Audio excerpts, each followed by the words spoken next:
Saudara Kepala Staf Kepresidenan Muldoko menyatakan kasus Trisakti tahun 1998 termasuk pelanggaran HAM berat masa lalu yang idealnya diselesaikan melalui mekanisme non-yudisial atau di luar pengadilan. Seusai bertemu dengan perwakilan mahasiswa Trisakti, Muldoko menyebut kasus itu dapat diselesaikan melalui Komisi Yudisial, Kebenaran dan Rekonsiliasi. Pemerintah, kata Muldoko, terus mengupayakan penyelesaian dugaan pelanggaran HAM berat secara yudisial dan non-yudisial. Sementara Presiden Badan Eksekutif Mahasiswa BEM Universitas Trisakti, Fauzan Raisal Misri, tetap mendesak kasus Trisakti diselesaikan melalui jalur hukum melalui pengadilan.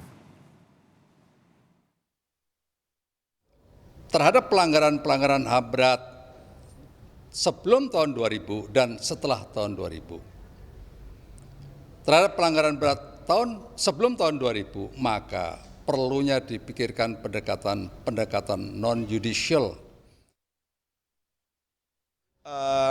Memang pemerintah mengatakan ada jalur non-yudisial, ada jalur yudisial, tapi kami berharap hal ini bisa tetap dilakukan dengan jalur yudisial. Dalam artian ada rekomendasi yang kami sampaikan kepada pemerintah hari ini, bagaimana undang-undang mengenai Komnas HAM itu bisa direvisi terkait dengan kewenangan Komnas HAM itu sendiri.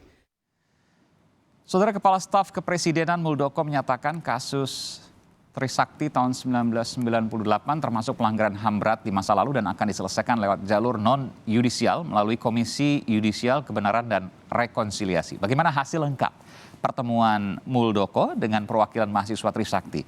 Sudah ada jurnalis Kompas TV Fajri Satrio. Fajri, lengkapnya seperti apa antara BEM dan juga Kepala Staf Kepresidenan Muldoko terkait dengan kasus pelanggaran HAM berat Trisakti?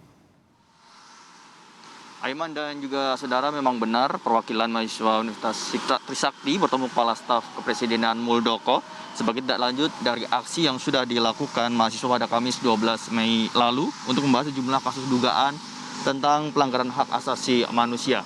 Dan kedatangan mahasiswa untuk mempertanyakan kepada pemerintah dalam menyelesaikan persoalan HAM tersebut.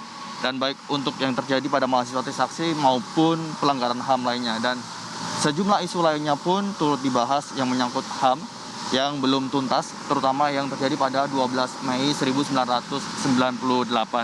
Mahasiswa juga menyinggung keberlanjutan mengenai kesejahteraan keluarga korban dari 12 Mei 1998 dan juga gelar pahlawan untuk perjuangan reformasi dan pengadilan untuk pelaku pelanggar HAM pada 1998.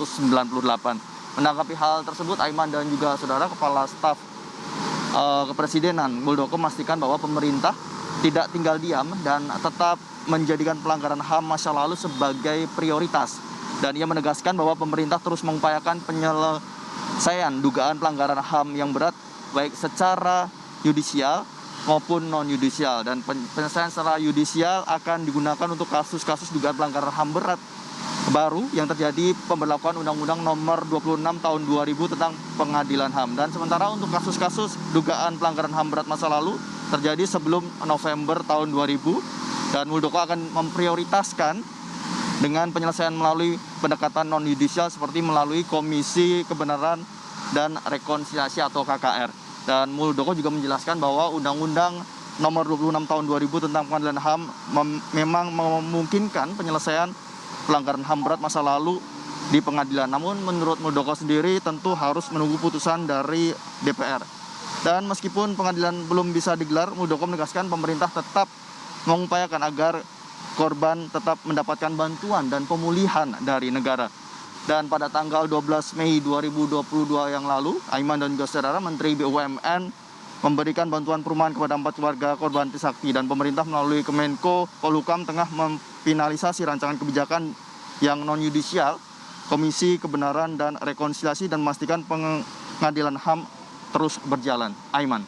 Ya, Fajri, apakah kemudian disampaikan bentuk Komisi Kebenaran dan Rekonsiliasi? Kita tentu familiar dengan istilah ini yang dulu pernah juga dilakukan, tapi kemudian tidak ada efek yang kemudian bisa memuaskan dari kedua belah pihak. Apakah kemudian disebutkan bagaimana bagi para korban, bagaimana bagi para terduga pelaku? Apakah kemudian ini juga akan dipikirkan di Komisi Kebenaran dan Rekonsiliasi. Apakah sudah disebutkan tadi rencana-rencana ini?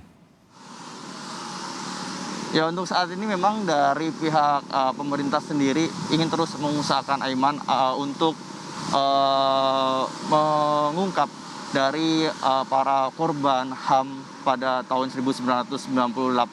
Seperti yang tadi juga disampaikan Kepala Staf Presiden Muldoko bahwa semua yang menjadi pelanggaran HAM sendiri akan terus coba diungkap dan pemerintah akan terus mengusut dari pelanggaran-pelanggaran HAM tersebut, Aiman.